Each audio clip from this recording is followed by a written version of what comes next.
মায়ের চাইতে পৃথিবীতে আপনার কেউ নাই, কথা ঠিক কিনা? মায়ের ব্যাপারে তোমার মা যদি মুসলমান না হয়, কাফের হয়, তবু তা তোমার মায়ের আদেশ তোমাকে মানতে হবে। একমাত্র কোরআন হাদিস বিরোধী কোনো আদেশ মানা যাবে না।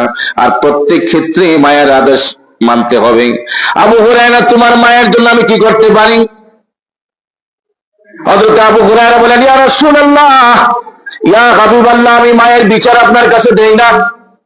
ইয়া রাসূলুল্লাহ, আমি মায়ের বিরুদ্ধে নালিশ করি নাই। আমি শুধু আপনার খেদমতে আসার কারণে যাইতে প্রত্যেক দিন দেরি হয়, একটু দেরি হয়ে যায়। দেরি হওয়ার কারণে মা আমাকে জিজ্ঞেস করে, আবু হুরায়রা তুমি কোথায় ছিলে?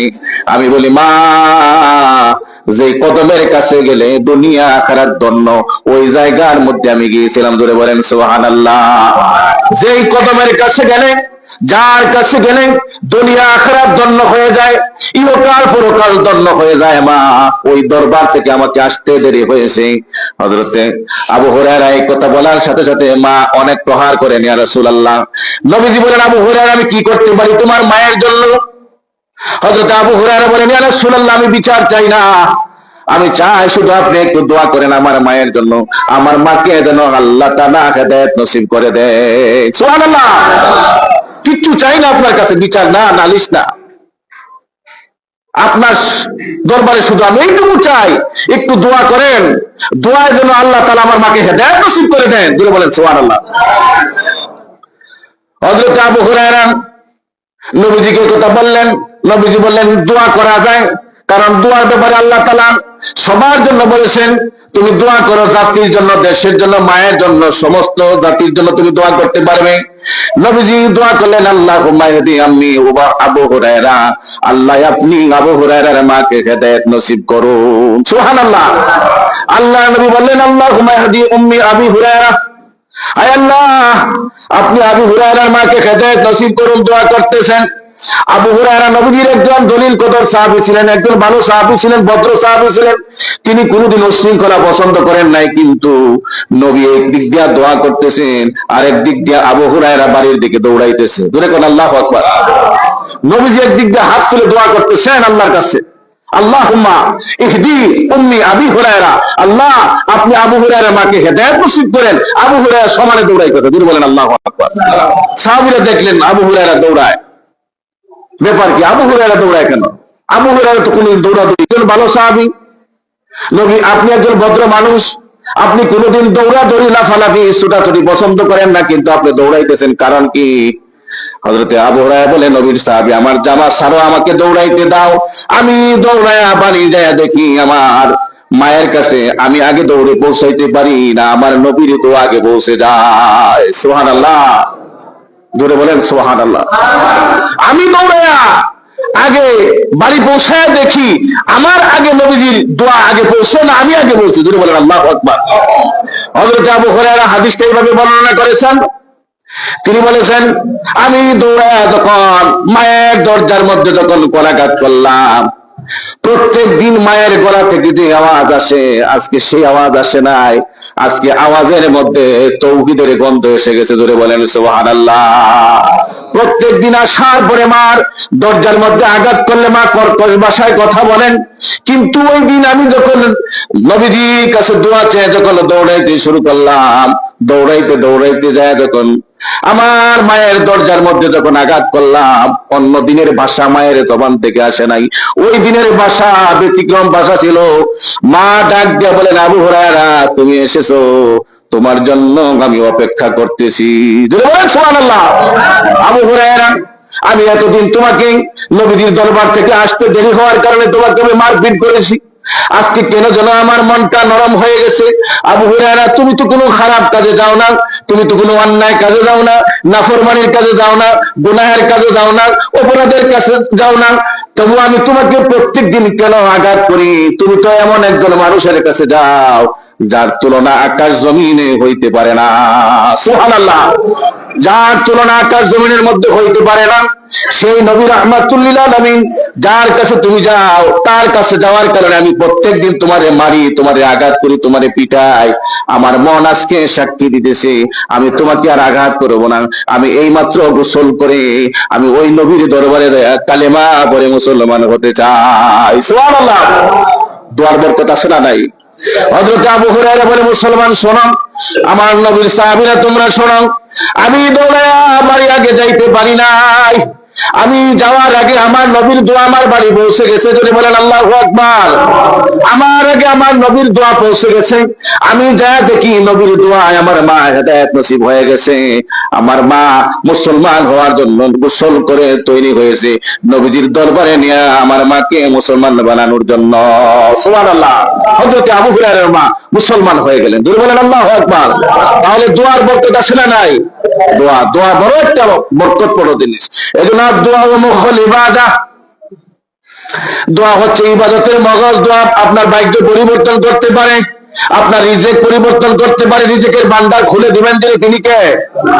দোয়া তো কোনো মানুষের কাছে চাইবেন না। কথা কোন ঠিক না বেটি? দোয়া আমরা আকাশের দিকে দুইটা হাত উঠাই। কথা কোন ঠিক না বেটি? আকাশের দিকে উঠে আমরা কার কাছে কথাগুলি বলি? জোরে বলেন, কার কাছে? আল্লাহর কাছে। আবু হুরায়রা দোয়া চাইছেন নবীজির কাছে।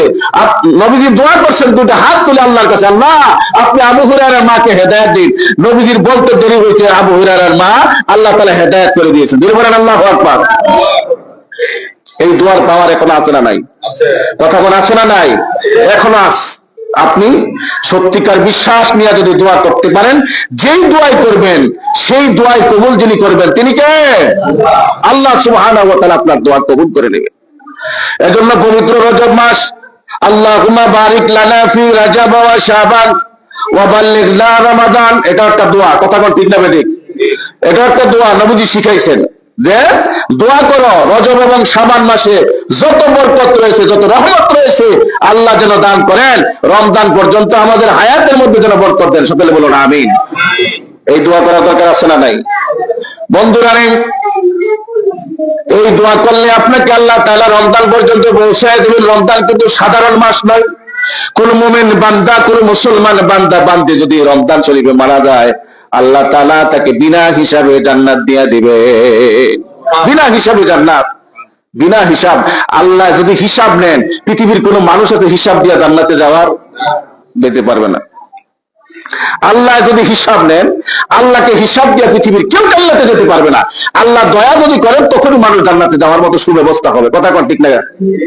কথা কোন ঠিক কিনা? আল্লাহ যদি দয়া করে যাদেরকে জান্নাত দিবেন তারাই। যদি পুঙ্খানুপুঙ্খ হিসাব করেন, আল্লাহ রাব্বুল আলামিন বলেন ফামান ইয়ামাল মিসকালা দাররাতিন খায়রান ইয়ারা ওয়া মান ইয়ামাল মিসকালা দাররাতিন শাররান ইয়ারা। ওইভাবে যদি আমাদের পুঙ্খানুপুঙ্খ হিসাব নেন, আমরা কিন্তু সেদিন পার হতে পারবো না। কথা কোন ঠিক কিনা? আমরা চাই আল্লাহর কাছে দয়া, আল্লাহর কাছে মায়া। যে আল্লাহ পৃথিবীতে এখনো আছেন, যে আল্লাহ মুসলমান, আস্তিক, নাস্তিক, কাফের, ইহুদ, নাসারা, হিন্দু, বৌদ্ধ, খ্রিস্টান সকল ধর্মের মানুষকে যিনি রিজিক দিতেছেন, এই দয়া যেন তিনি আমাদেরকেও করেন। সকলে বলুন আমিন। কারণ এই দয়া ছাড়া আমাদের বাঁচতে পারবো না। এই দয়া ছাড়া আমরা জান্নাত পেতে পারবো না। এই দয়া ছাড়া জাহান্নামের আগুন থেকে আমরা বাঁচতে পারবো না, পারবে না। এই জান্নাতে যাইতে হলে দয়া লাগবে। দয়ার জন্য হচ্ছে দোয়া। বলে বলেন আল্লাহু আকবার। দয়ার জন্য কি? দোয়া। আদ-দুআ ও মুখল ইবাদা। রাসূল বলেন দোয়া হচ্ছে ইবাদতের সবচেয়ে বড় হাতিয়ার। বলে বলেন আল্লাহু আকবার। ইবাদতের সবচেয়ে বড় হাতিয়ার। দোয়া করবেন। গভীর রাত্রে আপনি দোয়া করবেন। তাহাজ্জুদের নামাজের সময় দোয়া করবেন। নামাজে আসছেন আপনি, নবীজি বলেন নামাজ শুরু হওয়ার আগে আজানের পরে কিছু সময় থাকে, আজান দেওয়া হয়, ইকামত দেওয়ার কিছু সময় আগে ওই সময়টা খালি থাকে। নবীজি বলেন ওই সময় যদি কোনো আল্লাহর বান্দা, আল্লাহর বান্দি যদি আল্লাহর কাছে দোয়া করেন, আল্লাহ রাব্বুল আলামিন ওই সময় দোয়া কবুল করে নেন। বলেন সুবহানাল্লাহ। ভারী বৃষ্টি হচ্ছে, আষাঢ় মাস অথবা যে কোনো সময় বৃষ্টি হতে পারে।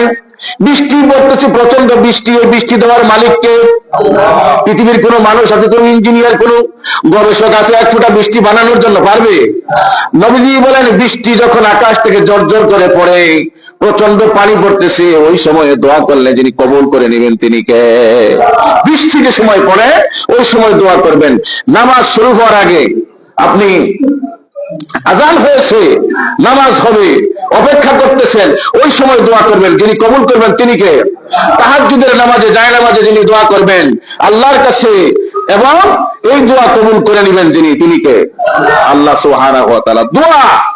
দোয়া ছাড়া কোন ইবাদত কবুল হবে না। দোয়া ছাড়া জাহান্নামের শাস্তি থেকে বাঁচা যাবে না।